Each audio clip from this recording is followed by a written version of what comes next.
We're on. Woo! It's podcasting time. I don't know where I was Oh going with that for God. a Okay, second. we're done.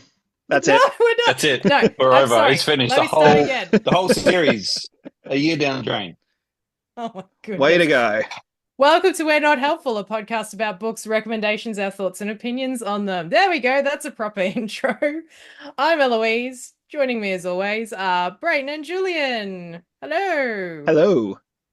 So I'm just trying to inject some kind of joy into our world. Energy, some sort of. Energy, joy, not an impending doom of existential crisis here. No siree. Everything is the world is a-okay already and so full of fine. joy. Why do we need more? No, Yeah. I'm like it's just so much joy. Oh God. Eloise Yes. is thrilled. Okay. Yes. If you're listening to this in real time, you might have noticed a fun thing that happened last week that maybe has some What? of us It's What feeling happened? 2 weeks ago, wasn't it? oh, is that how much passage of time? Well, it'll probably be 2 weeks by the time people listen to this, but Actually, it yes. will be exactly 2 weeks by the time this is out. It is the 17th of November, for anyone interested as to when we record this. Yes. So, look, I'm not happy, but I'm going to put on a smile and continue forwards because what else No one can said we you have do? to smile. Well, look, if we were all like you, Julian, Oh God, no. there's a smile. There, I got a You smile. don't want to be like me.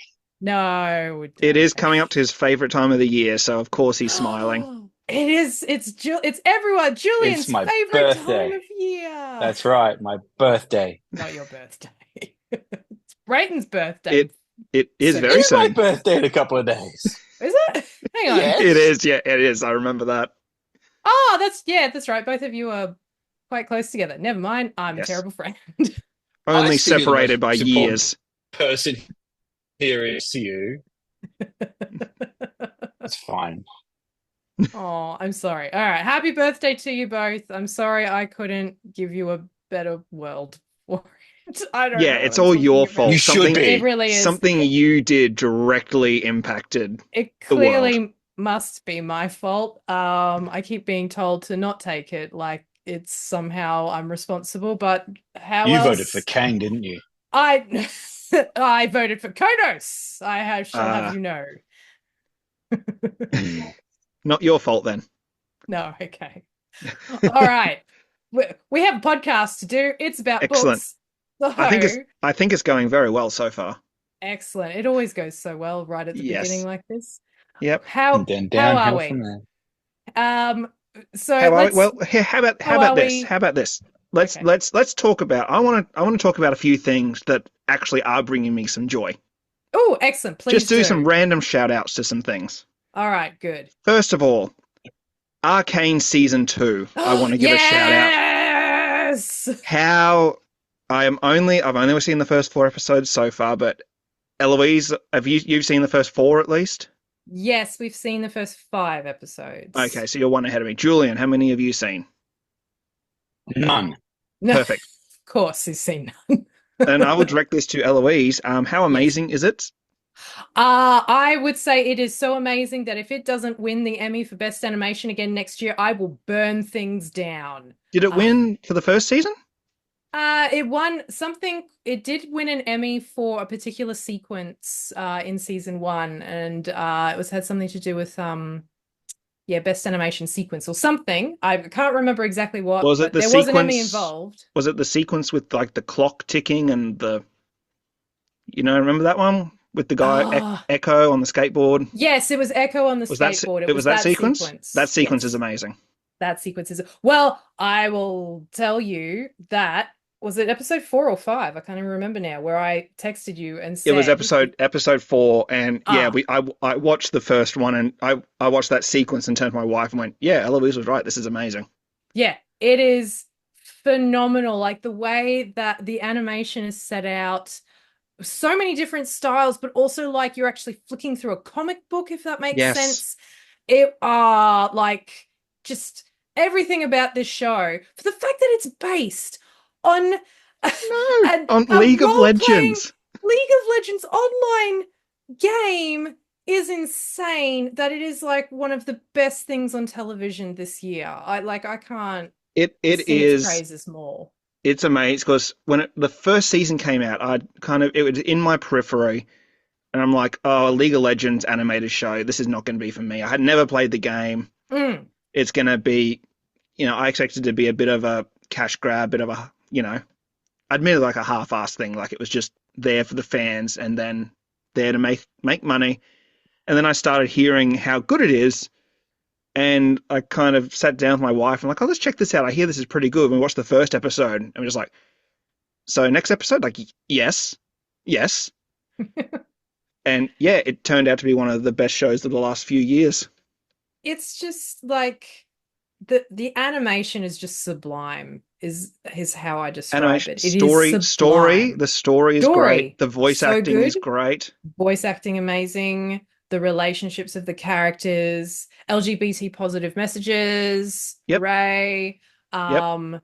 Like, yes, just the fact that it's got LGBT themes and it's on Netflix kind of scares me a little bit.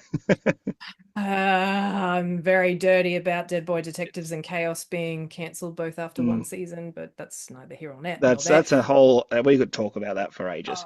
Admittedly, Chaos is so good. Again, really great viewing. Really angry and annoyed that they cancelled it. It's one of those things that it's always like I will watch it when I have time to watch it because I do not have the time to binge all the shows that I want to as soon as they're out. But then they get cancelled, and it's like, okay, now I don't feel the urge to watch it. Yeah, and then Netflix sits back and goes, well, why didn't you watch it? It's like because we're not consuming television the way that we did during COVID, which is where that a lot of streaming services still seem to think that they should be taking their metrics and algorithms from. And I just find that infuriating because some people go outside and touch grass for a bit. So, yes, thoroughly recommend Arcane. Thank you for that plug, Brayton. Yes, I just wanted to bring that up. And there's, if we're on the trend, there's two more things I wanted to mention that are bringing me joy currently. There's a couple of albums actually I've been listening to a lot. Independent artists. First one it's an album called Butterfly World by Bloomer, who is a shoegaze artist out of Iowa in the US. I think I've explained shoegaze to you, Julian. I think we've had a conversation about that. Eloise, do you know anything about the shoegaze? I sent a song into the group chat once and just described it as just noise. You send a lot of songs into our group chat, and no one ever listens to them. Listen to all of them. No, I try to sometimes, not all of them. I'm sorry. But shoegaze is essentially guitar sounds put through a lot of different pedals, like the distortion and then reverb and everything like that, to create like essentially just a wall of noise for some of them. The quintessential shoegaze album is Loveless by My Bloody Valentine, which came out in 1991. Admittedly, it can be a hard listen for some at first. I know it was for me, but I have grown to love it over the years.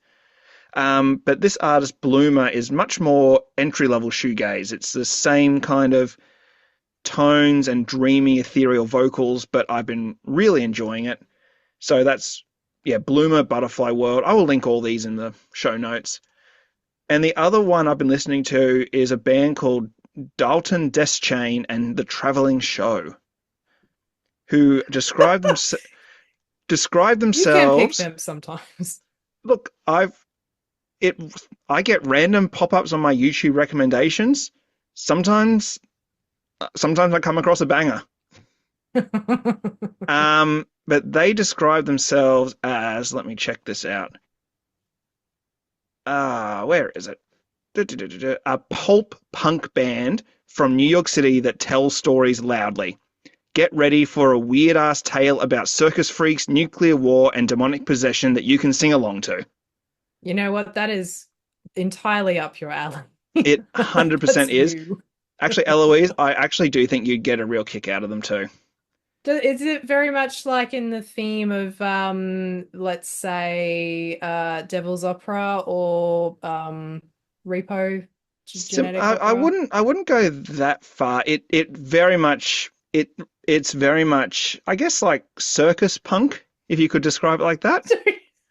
Don't even know I what think I that just made up a means. word, but it's Okay, essentially great. like Made up it's a movement. here. When we're finished, I'll send you the song that got me into them, All right. and then you can tell me. But having said that, very big on trans and LGBT rights.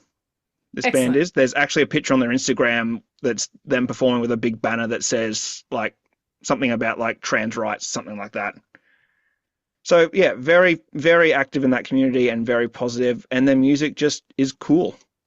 All right. Well, So if anyone's there you interested, go. Brayton will put those links in the show notes so that you can listen along I with us will. as well. Independent artists, so I'm sure they appreciate every stream, every listen, and they do have pages on Bandcamp. So if you can afford a few bucks to chuck their way, please do, because Bandcamp's us. a really great website. Yeah. Because it's basically pay what you feel is worth what something Yes. is worth, which I do like the idea of. Yeah, it's absolutely so. Julian, Yep. Julian, what joy has been brought to you this week? Enlighten us with your joy, Julian. He's thinking. He's thinking of all the joy. That's never a good. There's I too much joy to pin it down. Too much joy. I attended my year 12's graduation the other night and watched Did them have a you? wonderful night. So that was quite joyous. That is. Ah, who did you catch up with? No, not my year, as in my year 12s that I Oh, taught. your year 12s. I Okay. wouldn't go near the year 12s I literally graduated with. I I can't was stand just about all of them. I, oh. It was. I don't know if it I'm so says glad anything. that we weren't in the same year. I was going to say it's 20 years this year since I graduated from high school, and I have no idea if there was some sort of reunion or dinner or something like that. I They have didn't no clue invite what's you. going on. You're too famous for them now, Brayton. Hey, if anyone out there went to high school with me and there was something, let me know. Not that I probably would have gone because I'm not a very social person, as you both know. But I don't know. Oh dear. Julian, you watched the fight between who was it? Paul and Tyson yesterday. What were your thoughts on that? Ooh, Jake Paul and Mike Tyson. I watched I highlights of it. I I was saw it. out for the I saw night it live. and I was really? here. Yeah, I was here. What was I doing yesterday? Oh, we are setting up for our Christmas lights display. So I was out the back testing lights to see if they all still work. So I'm like, oh, that fight's on. I may as well put it on in the background while I'm doing this. And I've never. Okay, let me get my description out because I posted on Bluesky, which I've been posting a lot on recently. Seems to be a wonderful community. Everyone's saying it's like Twitter back in 2010.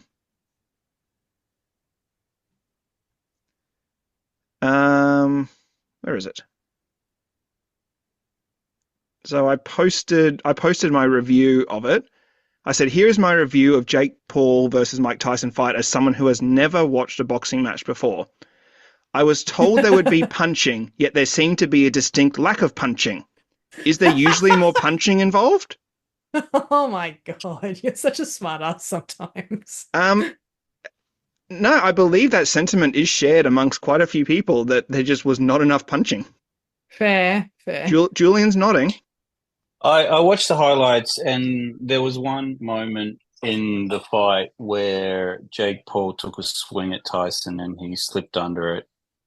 And if you've ever watched Mike Tyson fight, if he slips under that and then his opponent is facing exactly the way Jake Paul was, that fight's then over in about 30 seconds from that point because Mike Tyson closes in, throws a few combos, and that person's knocked out. But instead of doing that, he just kind of stood there and let Jake Paul walk away. So I thought either he's showing his age horribly at that moment or this fight was a deal to go the full 8 rounds. So That seems either to way, be that seems to be the general consensus.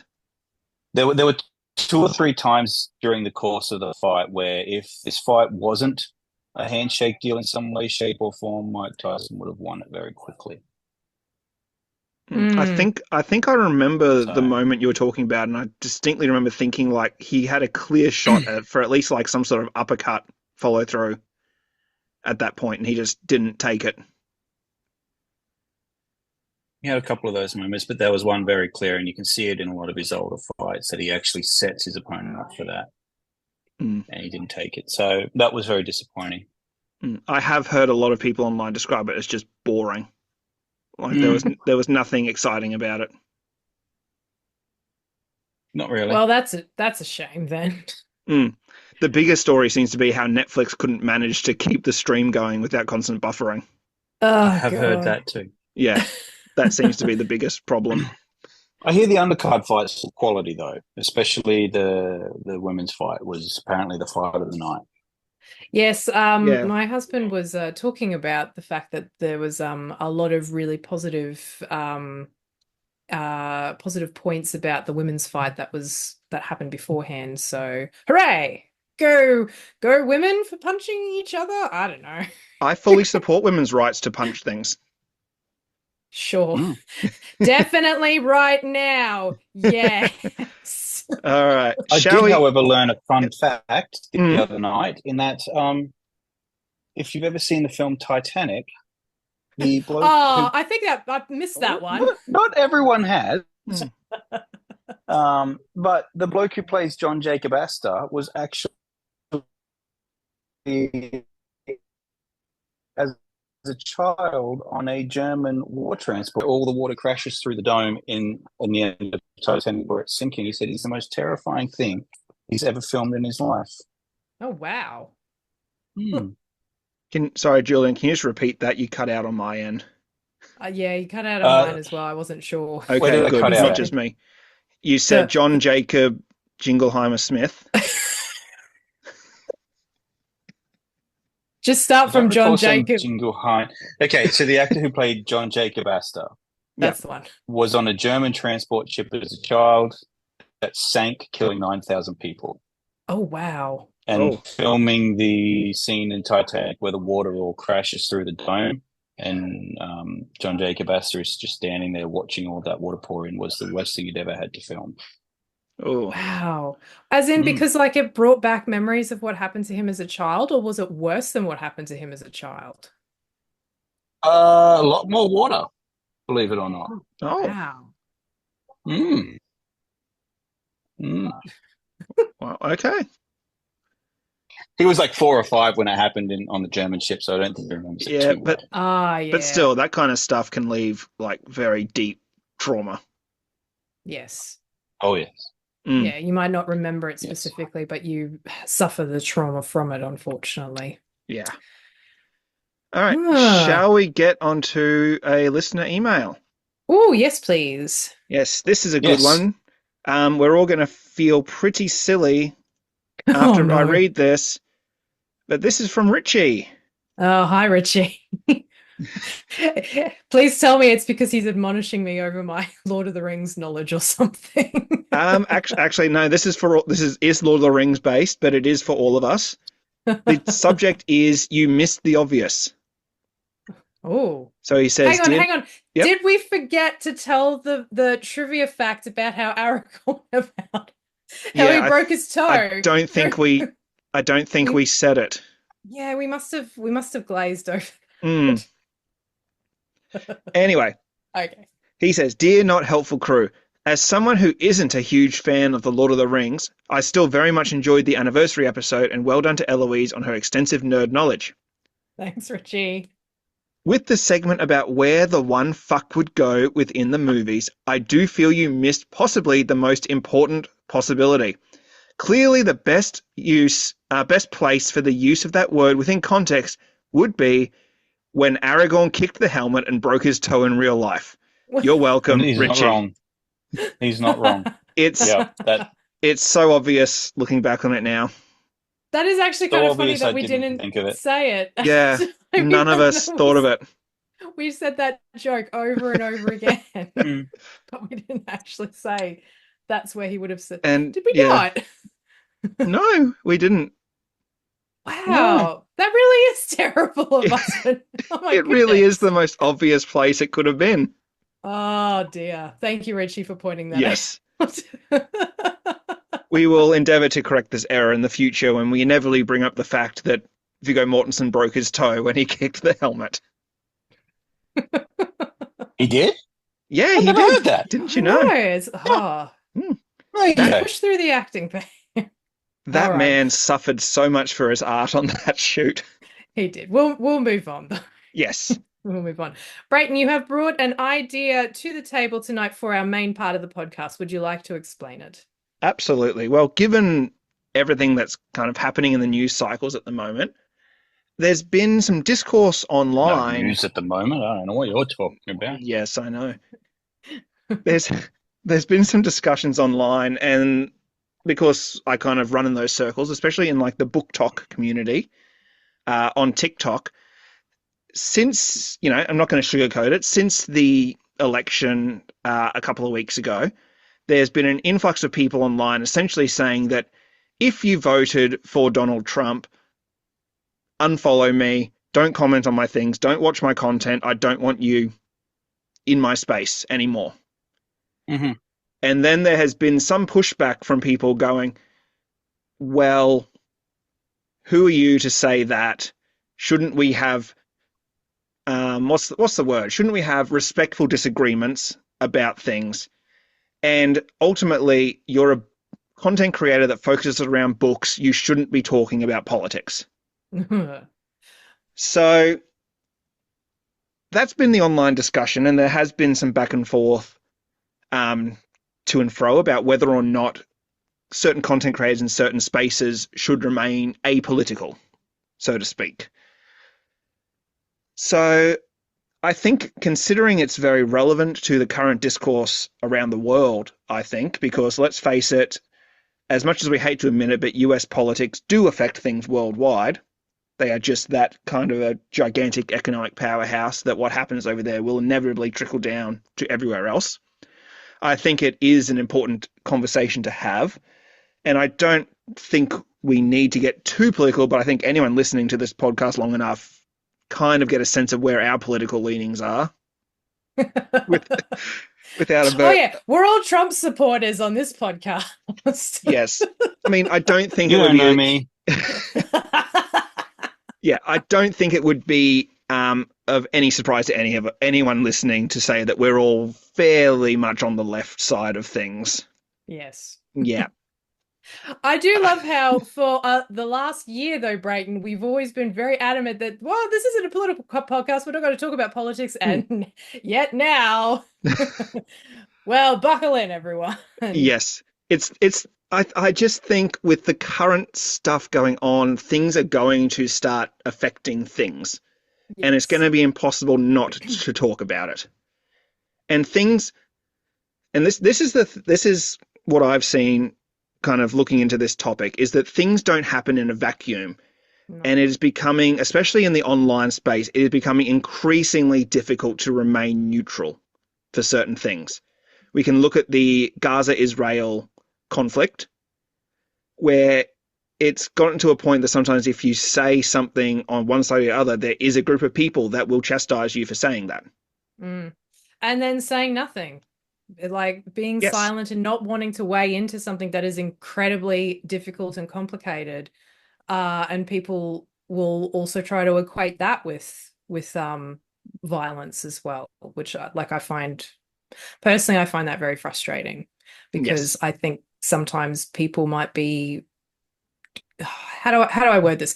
People might feel scared that they don't have the knowledge or the opinion or the ability to voice an opinion, so that they think it's better to just sort of take a step back to let people who are more involved, who have more knowledge about it, to say it. That's not to say that perhaps those people shouldn't become a bit more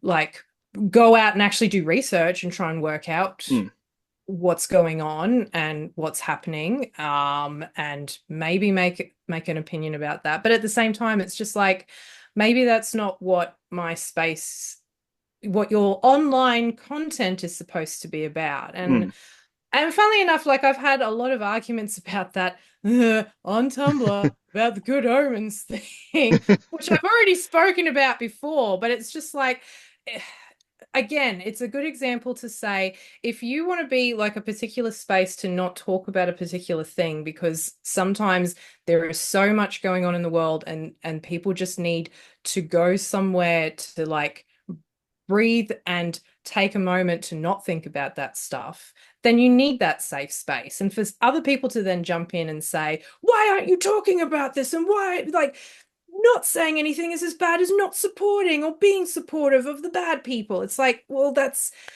you're being very like um absolutist. That's the word I'm looking Yes. for. You're being very absolutist in that instance because things are complicated. There's no black or white reasonings to it. I will, We all however, know if you become what? absolutist, it makes you a Sith. Yes. And you don't want to Yes. be a, maybe you don't want to be a Sith. I'm not your real mum.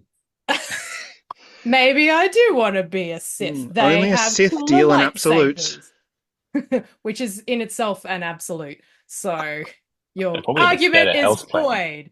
I don't know. Objectively, the red lightsabers are the coolest, though. That's what I'm saying. That's what I'm Yeah. saying. All right. I'm going to start Yeah, I this. will. I do just want to add a caveat that Okay. anyone All right. listening, if you don't want to hear any of this, if it's like, yep, I'm checking out, and we understand completely, we do have a lot more fun episodes planned for the future. Go back and re-listen to the Lord of the Rings trivia episode from last week. Yes. And look forward, I'm just going to spoil out, look forward to our Christmas movie episode. Woo! I think I already tagged you guys in what my plan is for that. But anyway, Julian's so excited about it. I can see the anticipation on his face right now. All right. I'm going to start this conversation off to say this on the argument that you just made, Brayton, that people are making on Book Talk. So we're starting with people saying, if you voted Trump, if you supported Trump, unfollow me. Don't be in my content. I completely appreciate and I advocate for that opinion. Frankly, if you're the same for me, if you follow me or do whatever and you voted for Trump, fuck right off. Sorry. We've had 8 years of this bullshit. He has been saying the quiet parts out loud for the last 12 months. And I'm going to say that when people argue, oh, well, we need to engage and have good conversations with people to understand each other, it's like, no, they're fascists. Plain and simple. I don't want to have a conversation with fascists. I don't want to understand fascists. I don't want to give any time to fascists. Plain and simple.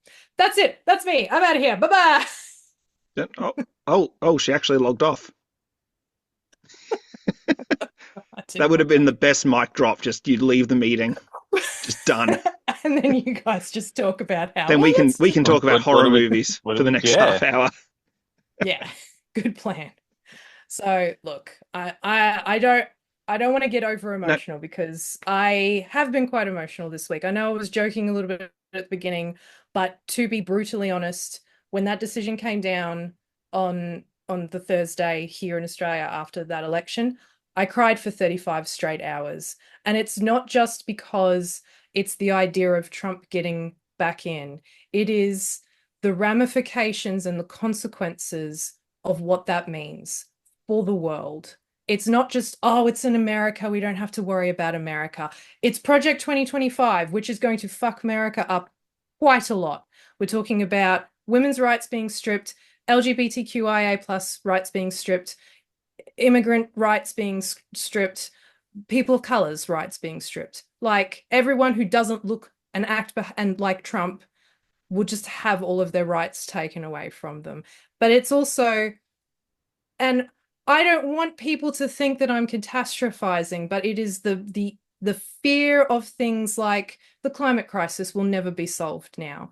The fact that things will be completely unstabilized because he'll withdraw America from NATO, therefore Europe won't have protection. Ukraine will probably be taken over by Russia. The Middle East will not be solved. Like Gaza will be indiscriminately destroyed by Israel. And that is not anti-Semitic to say that you are disgusted with the government of the country that is causing genocide against a group of people who do not deserve it. Or like no one deserves genocide, frankly. Like don't do genocide. Don't do a genocide, people. Right, stop doing genocide. Hot tip for the day. Genocide bad. So, and it's not, it emboldens more right-wing people. It is the fact that online content creators like Nick Fuentes screams, "Your body, my choice," which is then yelled through the halls at schools here in Australia by teenage boys to teenage girls. Like, who cares about what side of the debate that you fall on in relation to abortion? But the fact that there are a lot of people who now look at this to essentially push their agenda on how women are now fodder and property. And that is all coming from Trump and what his supporters and cronies do and believe. And it is the idea that that will have ramifications for decades to come.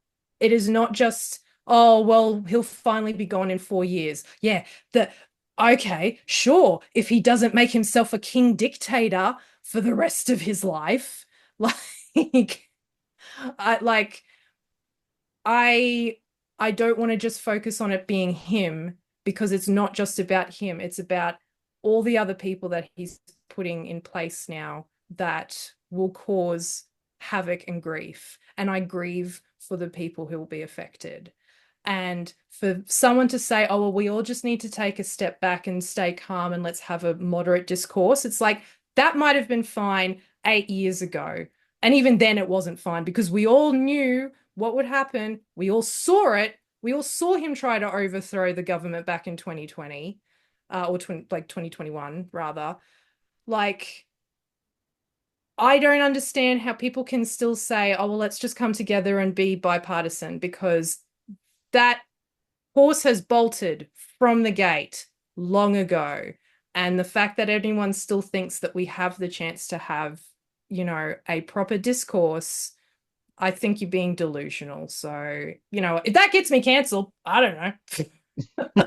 You guys can do the podcast from now on just about horror films, I guess. That's my feelings. So, Brayton, when are you going to watch Terrifier 3? Oh my God. Comes out on digital in a few weeks, so then. Please back me up, guys. I don't know. Over to you. What are your thoughts? I'm all hot and sweaty now. Go on.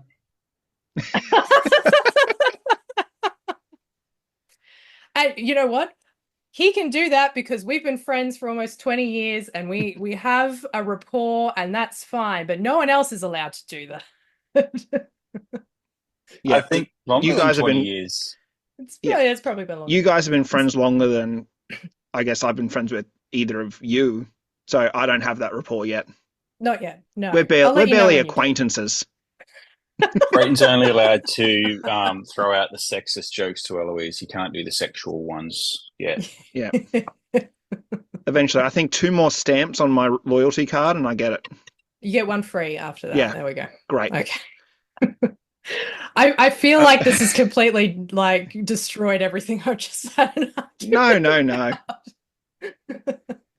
No, and I think that felt cathartic for you.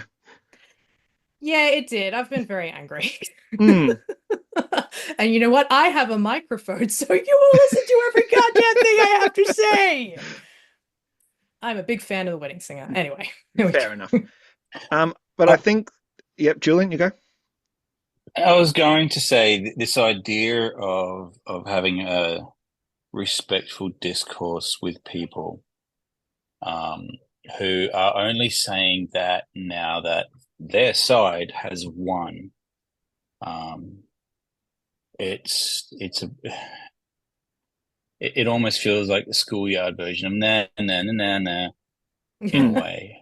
Because for 20 2016 and again in 2020. And then for the last 4 years leading up to this election, it's been one rant after another from, I don't even want to say that political party, because I think we need to also make it very clear that being conservative or Republican, or in Australia, right-leaning, is not in and of itself a bad thing.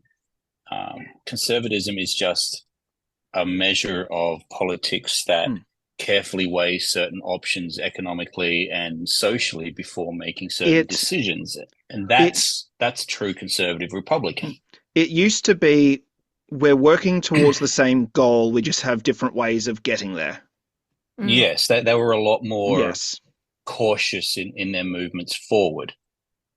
So it's not even a party versus party thing anymore. It's become a select group within a party using a party's framework to spew what feels like vile hatred every opportunity they've had for the last 4 years. And now all of a sudden that they've won, have decided, oh, you can't be civil about this. That's not fair. And that, I think, frustrates me more than anything else. And, oh, he's going to do great things. Well, is he? For who? For who exactly? What did he say he was going to do for you that was going to make your life better? And if you say get rid of the immigrants, tell me how them being here has made your life worse. If you say it's the tariffs, I don't think you understand what a tariff is, if you think that's going to help.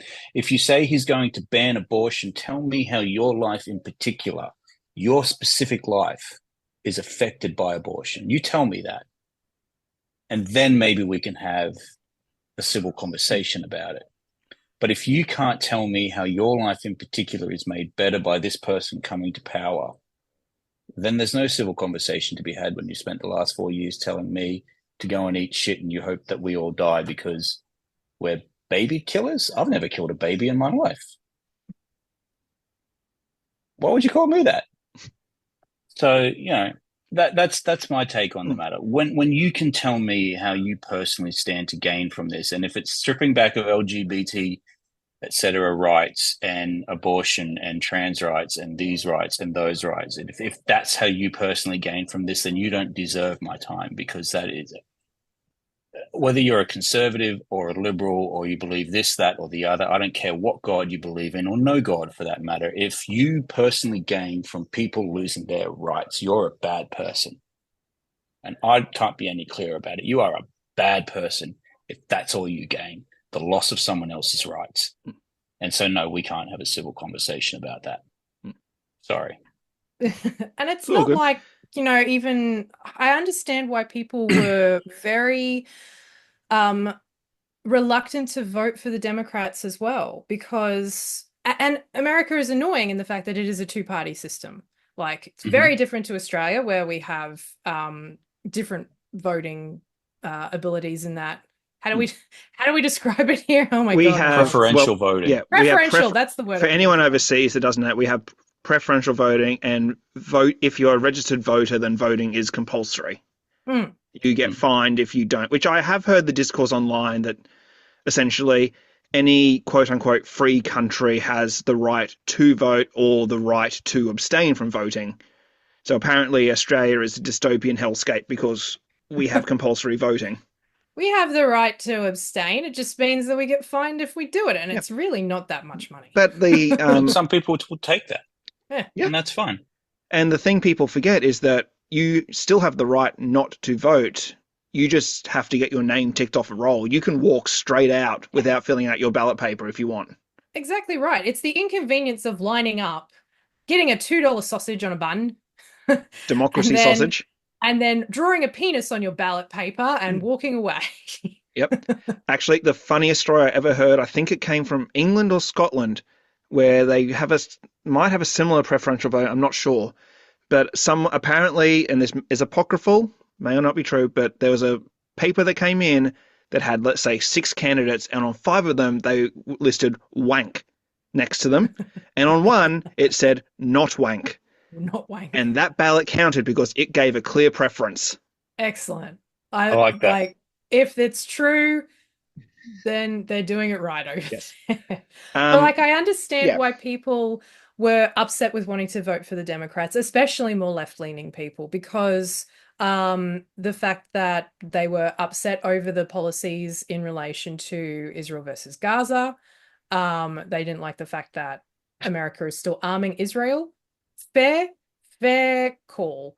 Um, like, I still think that Kamala Harris was going to do more in terms of asking, demanding a ceasefire compared to Trump, who is supportive of Netanyahu. Sorry, I stumbled on that for a second, and will basically let him have unfettered, no restraint, essentially, against what's happening over there. Like, and the fact that he has specifically stated about how he was going to, do a Muslim ban and all of that sort of stuff. Like, I don't understand how not voting for Harris or voting for a third party or voting for Trump was somehow going to make that situation better. That really just Well, confuses me.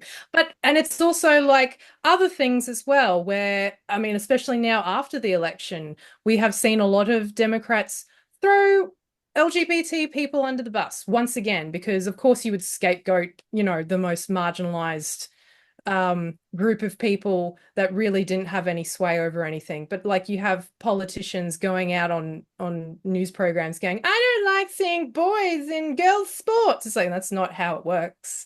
It's not how it works when you're a trans person, and all they want to do is go to the fucking bathroom. Like, I cannot My point there is express that. if you're worried about seeing a penis in a woman's bathroom, what the hell are you doing? First of all, you shouldn't be in a woman's bathroom if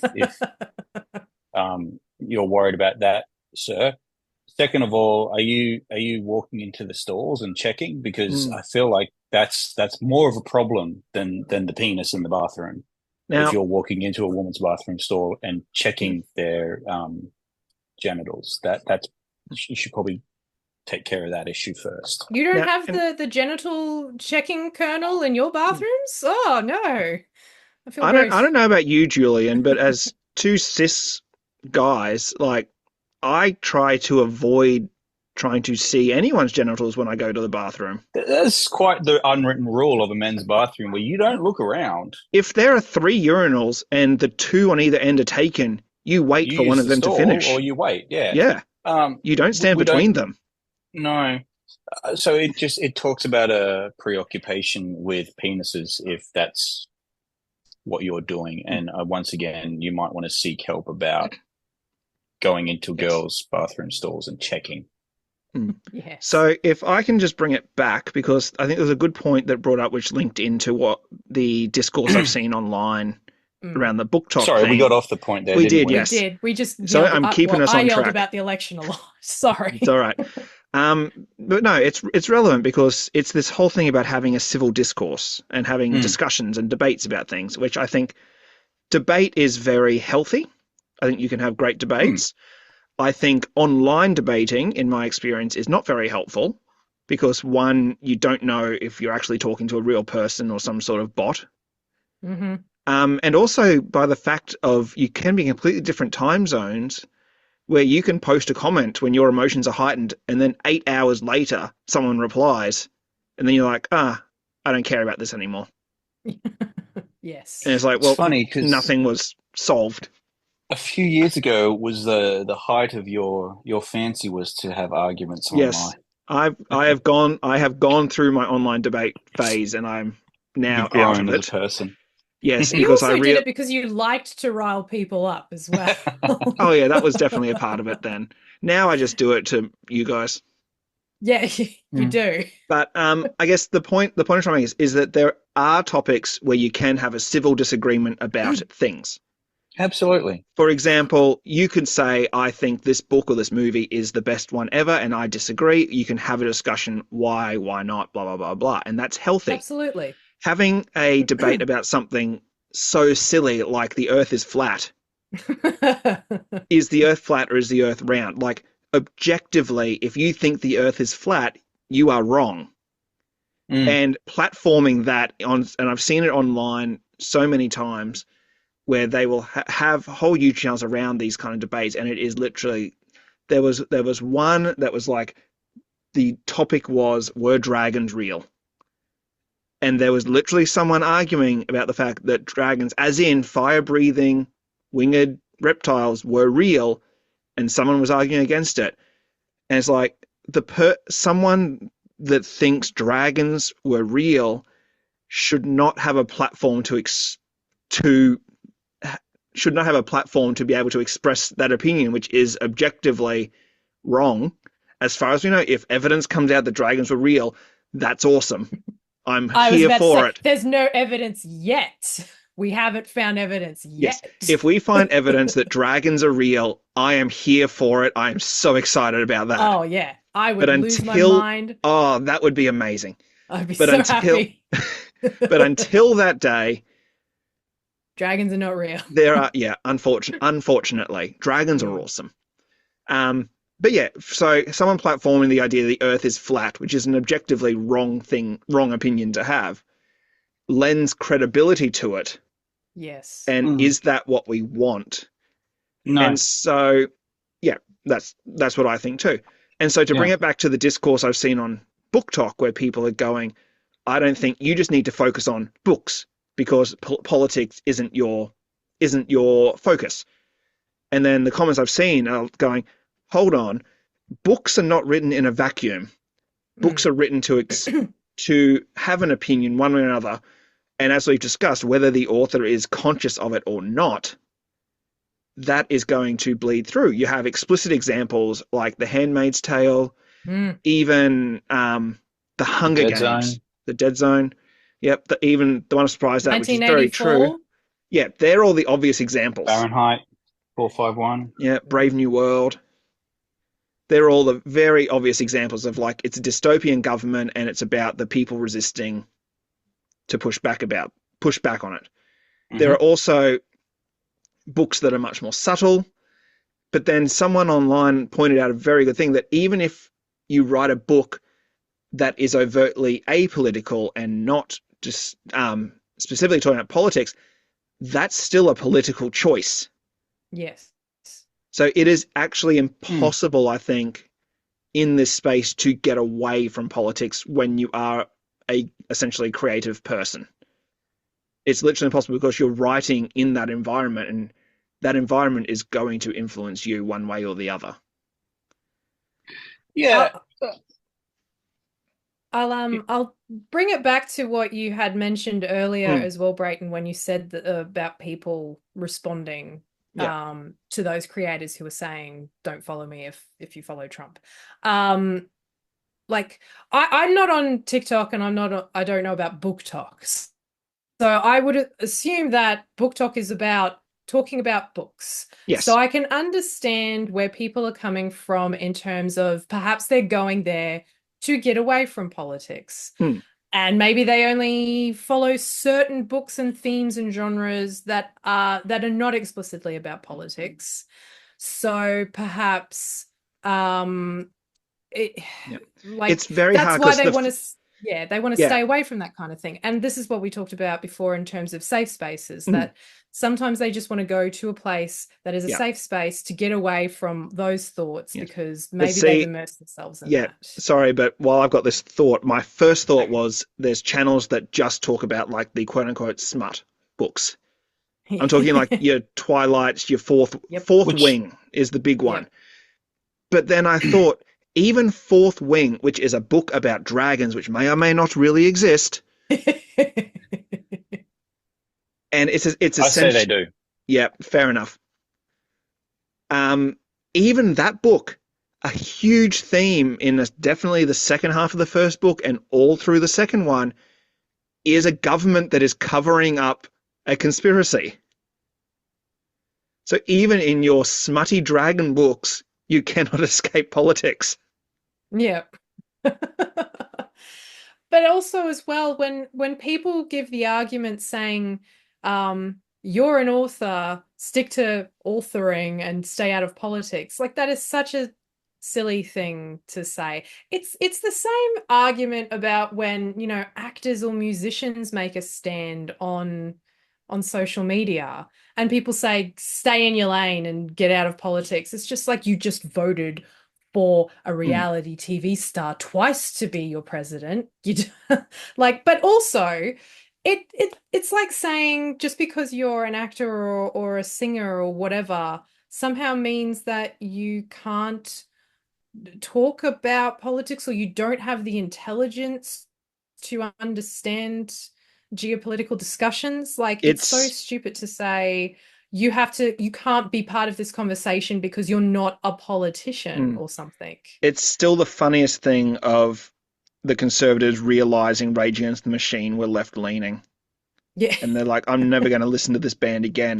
The comments were like, dude, what machine do you think they were raging against? A fax machine. Have you ever tried to use a fax Oh machine my or God. printer? Yeah. Printer fax. Canon 3-in-1 Yeah, industrial printer the is what they were raging absolutely against. just hit it with a baseball bat.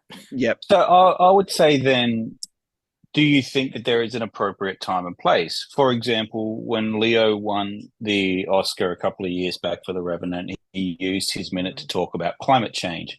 Back in 74, I think it was, or 72, when Brando won the Academy Award for The Godfather, he very famously refused to accept it. And a Native American woman accepted it in his place as a form of protest. Oh, then you got Ricky Gervais, who spent a lot of his time hosting, was it the Golden Globes? Yeah. Where he Yeah. roasted everyone essentially who was associated with Epstein Mm. and various other issues. Is that the right platform to be expressing those political Mm. leanings, or is there a better time and place for that? I would argue the Oscars, maybe not. Hard to say. However, most people just told Leo to shut up and get off the stage, but the Marlon Brando one left quite the impact because it had never been done before. Ricky Gervais did it in a comical way, I suppose, and everyone who knew what he was talking about got a good laugh out of it. And those who were offended seemed to be the ones who were the most guilty.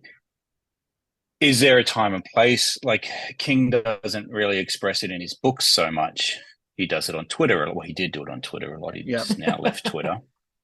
Breaking news, everyone. King has left Twitter and he has joined Threads. He was not kicked off Twitter. So if you see that rumor going around, he was not kicked off Twitter for calling Elon Musk the first lady, although I'm sure he wishes he did. That is not true. I have seen that joke and that brings me joy. I'm sure he's sitting back going, I wish I was kicked off for that. Oh, dear. He expresses a lot of it there. There's been a mass exodus of a lot of celebrities who have left Twitter this week. Yep. Yeah, a lot of people Like I said, left Twitter. Bluesky has gained literally millions of followers in millions of new accounts in days.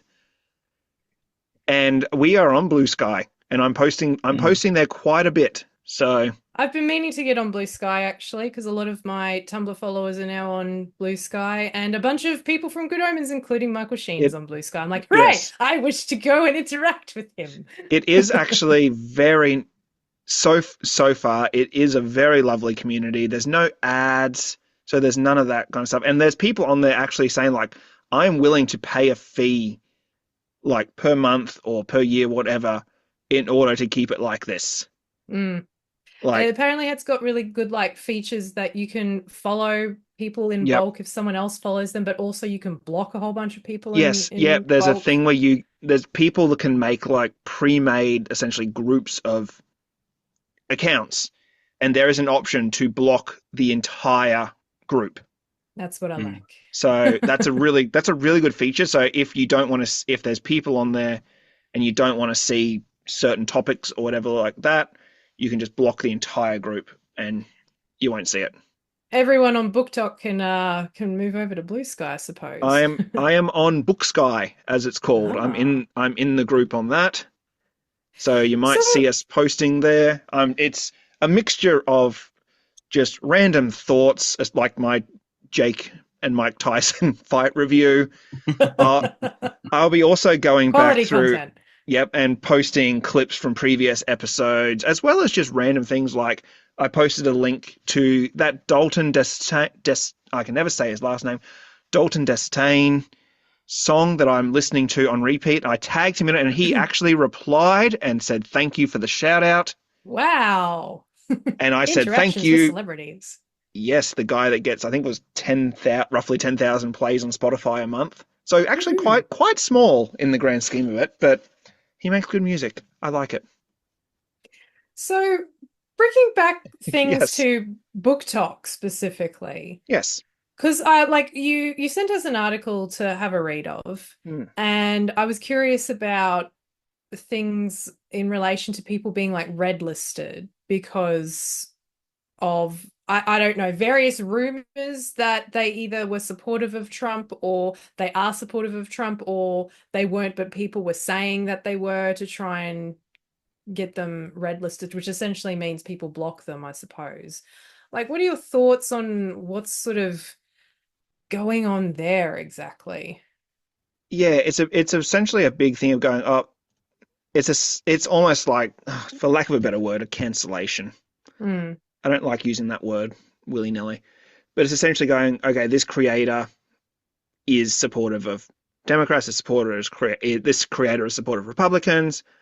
It's just like, and people blocking, not engaging with that content either way. With one way you support, one way, whichever way you support, you obviously engage them, and then just blocking and deleting the other content, which I think everyone has an absolute right to do. Hmm. And I don't think you can tell people you have to engage with this person's content if you disagree with them. But it's hard when it's weaponized, and we see that quite a lot.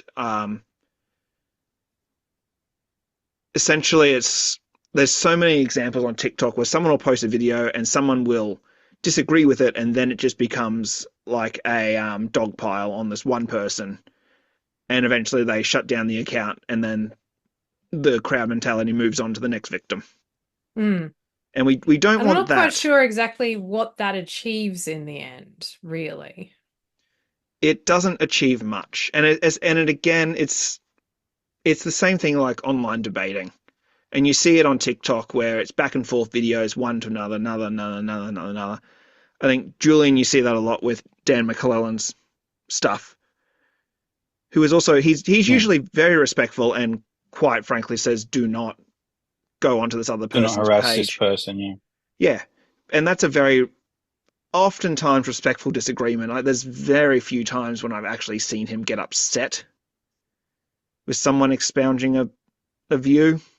It's happened a few The only times. times I really see him get upset is when people are using the Bible to strip away rights of Mm. minorities such as gay, trans, or people of color. That's when you really see him get upset. Or when Hmm. his professional integrity is called into question. Or then too, yeah. But even then, he's very academic in the way he Mm.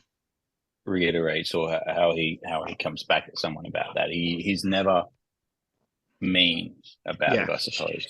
And I think the thing about TikTok and online content in general is that everybody is an expert. And, I hate to think we think we're experts, because we are definitely not experts and very willing to be No, educated if we get something wrong. Well, we keep saying it's absolutely. right there in the title. Yes. Yes, these are all expressly our opinions, and if we are objectively wrong about anything, please correct us, because, we want to do better. Yes. But that's the thing with any online space, is that you have people that have a very surface level knowledge of things going up against people on TikTok that have literal PhDs in the topic. And it's that old axiom that it's much easier to spew bullshit than it is to correct it. So I can say dragon example again. I can say dragons were real because this fossil, or I think this drawing in a medieval tapestry proves that dragons existed. To prove that wrong, you have to go into so much detail about the culture at the time and what the depictions were actually showing, and the mythology and the symbolism. And you could write an entire dissertation about why dragons were in that tapestry, to only have a person turn around and go, nah, you're wrong. I think it's a dragon. Yeah. And just like they won't even engage with the discussion. And you get the same arguments with people where there are climate change deniers, people who are trying to argue in terms of like God is real from religious perspectives as well. Like you can try and have the most calm, rational, evidence-based argument with them, and it will never change their mind, which is why I gave up trying to argue with certain people on Tumblr, really. I didn't really argue with them to begin with because I knew there was no point in attempting to change their mind. The discussion around God is an interesting one because we don't have any real... Well, I guess some people would argue we do, but in my opinion, we don't have any objective data that God is or isn't real. There's also that thing where you've got to understand as well is that you can have the 99% evidence or whatever it is, but a large part of Christianity, that last step is always going to be faith-based. So as an atheist, you could argue whatever you wanted to break to Christians, but there's always going to be that, well, no, you can't 100% prove there's not God, and this person can't 100% prove there is God, but that extra step of faith is what proves to them that God is real. That's why I think those discussions are much more interesting. And because we could we've had plenty of them ourselves. So. Oh, absolutely. But because you can never come to 100% clear cut yes or no, it's those kind of discussions that I think are worthy of having, like theologically, philosophically, because they, like it or not, affect how we see the world. And until we have evidence one way or the other, it may never be solved. But to have those discussions about sorry, I lost my but to have those discussions about, for example, extremism, like deporting all the immigrants, like there's no one way or the other about it, or having a discussion about the earth is flat. There's no middle ground there. It's you're objectively wrong because all the evidence shows that, but then you have a person turning around going, well, NASA is lying to you. All the evidence you just showed me is made up by NASA. Yeah. Like, how can you push back on that? And then Buzz Aldrin punches you in the face. Yes. His crowning achievement. If anyone doesn't know that story, someone someone approached Buzz Aldrin, like, was it Buzz Aldrin? It was Buzz Aldrin. Yeah, no, it was. It was Buzz Aldrin in public and tried to say to him that he thought that the moon landing was faked, and Buzz Aldrin punched him in the face. It's like, I don't particularly like to say someone deserves to be punched in the face, but like that guy kind of had it coming to him. And I think he was acquitted. He didn't get any charges laid against him. The judge just looked at that and went, nah, I'm throwing this out. Yeah. Also, I think it goes back to what we talked about a few weeks ago when we talked about separating art and artists and that kind of thing. And also people, they want to know where we go to our art to escape these things. We go to our books to escape the harsh realities of the world. And it's like Richie was talking to us in his email about Joss Whedon. And I've spoken with Richie numerous times about Joss Whedon, and I know how much he loved Buffy, Angel, Dollhouse, Firefly, those shows. But then to find out Joss Whedon is a raging asshole, he can't watch them. And we want to know that also about our artists. I think I'd be pretty devastated if Stephen King turned out to be a horrible person who, wants to strip the rights back from everyone. And for those of you who don't know, also listening, I have tended towards a Christian faith a lot of my adult life, and I've been involved in church and that kind of thing. But one thing I'm very, very strong on is that everyone deserves to live in this world, and everyone deserves to have their rights protected. I don't care if you're a person of color. I don't care if you're trans. I don't care if you're gay. I don't care. I mean, I do care, but everyone deserves to live peacefully and be happy. And if this person that I looked up to, who formed my writing himself, in my development years when I first started writing, if I found out he was a person who was like, nope, I only support rich, white, older men, that would devastate me.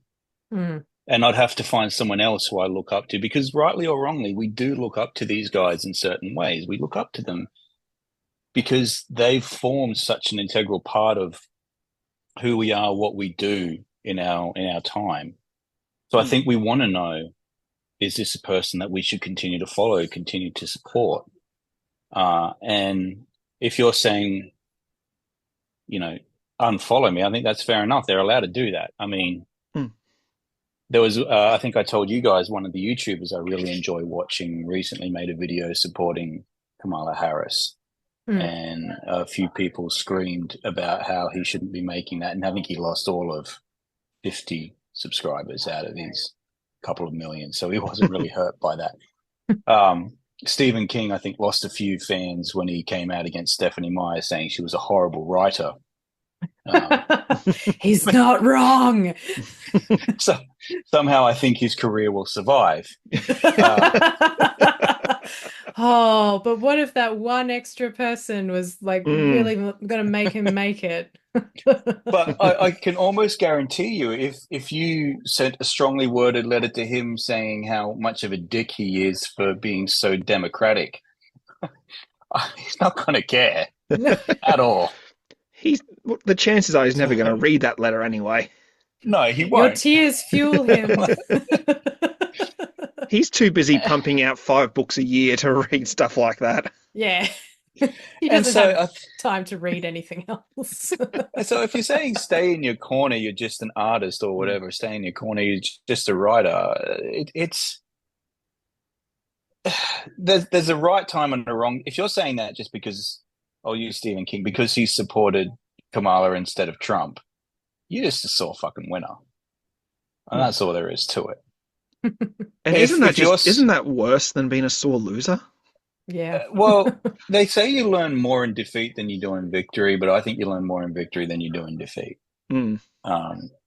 Because when people win and they act like a lot of, I don't want to say Republicans, because again, I don't really think a lot of these guys are true Republicans. These guys have shown what they're really like. I mean, they showed what they were really like anyway the last 8 years, but in winning this election, they've really kind of taken the mask off and shown what kind of people they are and being. There are still people screaming about electoral fraud and, wrong dealings and snarky this and snarky that. It's like, dude, you won, let it go. Like, that's why we don't want to have a conversation with you, because you still can't face reality. I don't know. I'm just glad to have a reason to be grumpy now. Well, I feel like the conclusion we're kind of coming to is very similar to the conclusion in our Art and Artist episode, where essentially that we all are on our own journey, and your journey is your own. You need to make of that what you will, and you all know where your limits are, and you know where to set your boundaries. So set them. Yes. And I think I'm fully supportive of keep scrolling, unfollow, block. You don't. Yep. You don't have to engage with the things that you don't want to engage with. And I guess if if a creator that you have watched says something about being political or doesn't want to be political, then you have every right to either continue following them or not. And I know people will also say, it's like, oh, well, then you're not keeping an open mind to other points of views. It's like, well, let me refer you back to my rant earlier. But also, like, and dragons. And dragons. If you're going to be talking, it's obviously fine to have political discourse. It is healthy to have political discourse. You should have political discourse, because you need to be knowing what is on, like, the other side of what your point of view is. That is what true bipartisanship is all about. My argument is that it's too late for specifically Trump and his cronies. That's not bipartisanship. That's not having an open mind. That is too far down the road. We've been there before.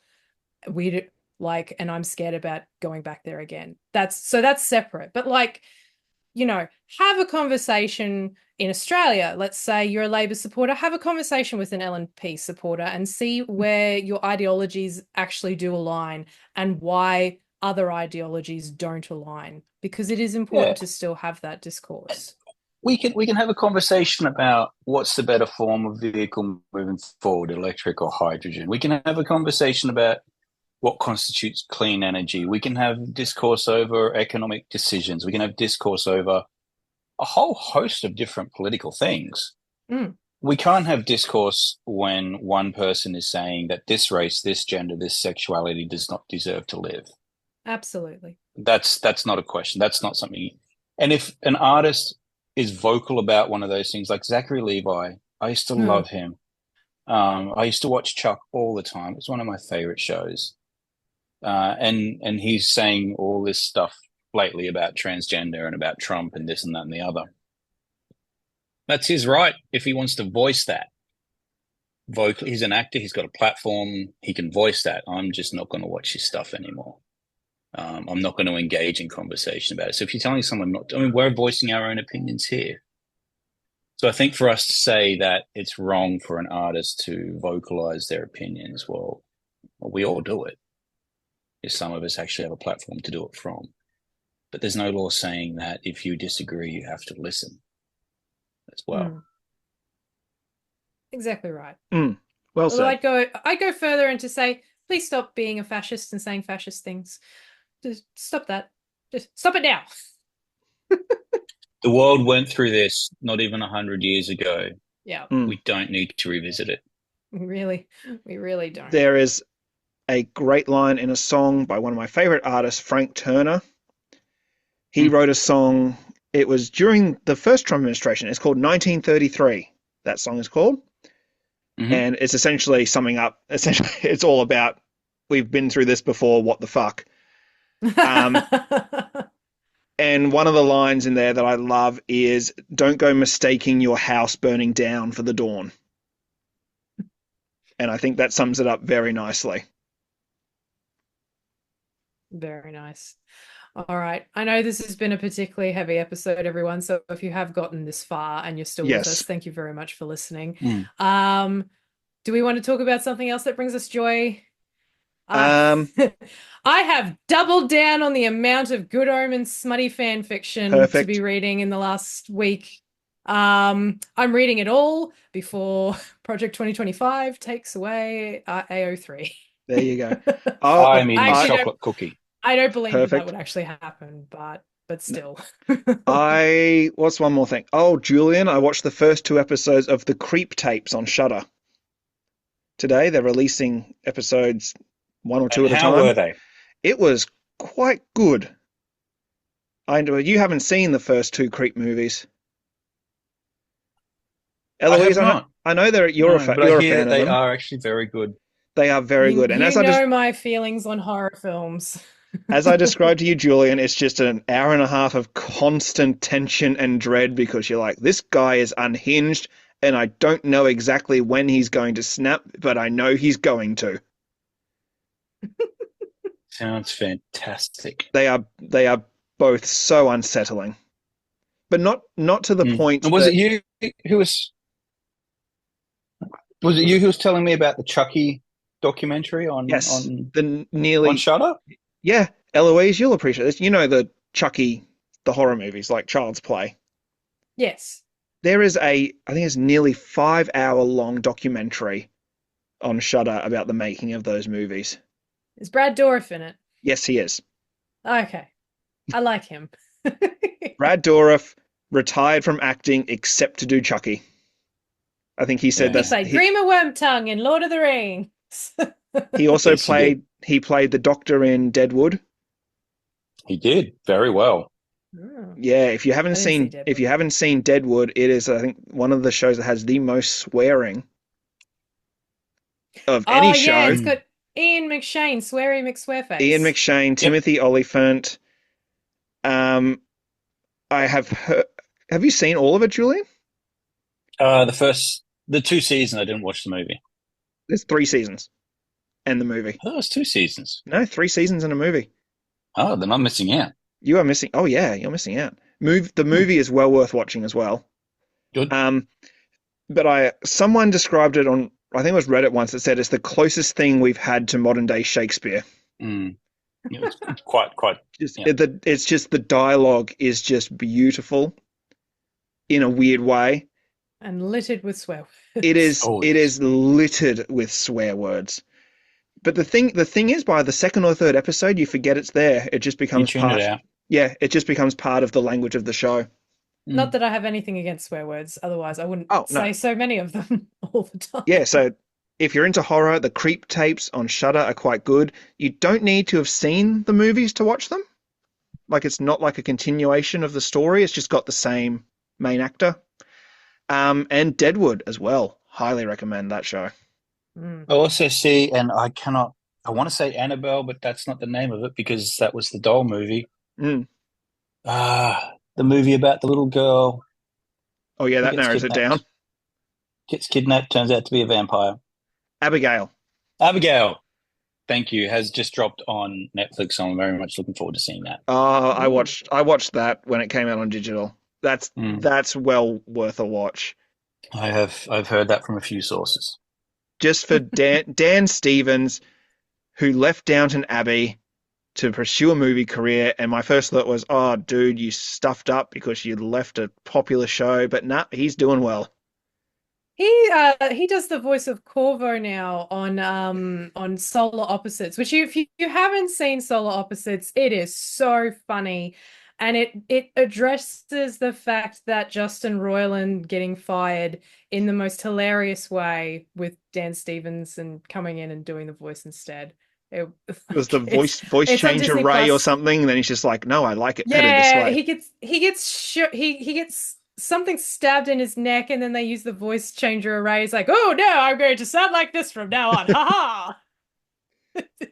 It's the show is so delightful. It is not child friendly though. Do not watch it in front of anyone under Did the the age of show 15. get better with the new voice? Yeah, it did. I think It did? every season I think has gotten better so far. I laugh harder every time I watch a new Perfect. episode.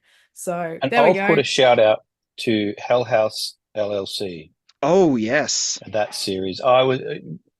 Brayton, you know my thoughts on found footage horror films. I Yeah, don't you're not tend a to fan. enjoy them too much. But that series took me by surprise. Mm. And it was quite funny. You've seen all four? Seen them all, yep. Okay, cool. And it was quite funny because when you were first watching them, you were messaging me about it. And so I watched them and started messaging you about it. And then I recommended them to Richie, who watched them Yeah. and was messaging me about it as he was watching them. So it's quite fun. Go and watch them. Did we agree? Because I think the first one was great. I think the Mm. second and third one were okay. And then the fourth one brought it back to be really good. Yeah, because the fourth one, it took a different story. Mm. The third one was a bit, what the fuck? The third one Am fell I into the watching? trap that a lot of horror movies do of over-explaining things. Mm. It explained Yeah. stuff that we didn't need explained. Except that damn clown. Oh, that clown popping up everywhere. Ugh. Oh, I love it. Anyway, go and watch them. They're great horror films. Yeah, if All you're right. into horror. If you're If you're not into horror, probably don't. Actually, no, just go watch them. You might enjoy them. I'm not going to watch them. You should. All right. Well, if you would like to write in or communicate with us in any way, please do so on all of the socials. You can now contact us on Bluesky, apparently. So, Yep. what's our handle on Bluesky, Brayton? Let me check. It's not just We're Not Helpful or I Not think Helpful Pod. it's nothelpfulpod.bsky.social. Let's keep it consistent. So yes, Yep. not helpful pod on it. And email us at nothelpfulpod@gmail.com. Don't forget to rate apps. Can you, Eloise, sorry, Yes, you cut yes, out there. yes. Can you say that again? Oh, I'll really? edit around this. You cut off as you started saying, I think, Instagram. Oh, I said it all so good. I'm sure you Damn it. did, but I didn't hear any of it. Okay.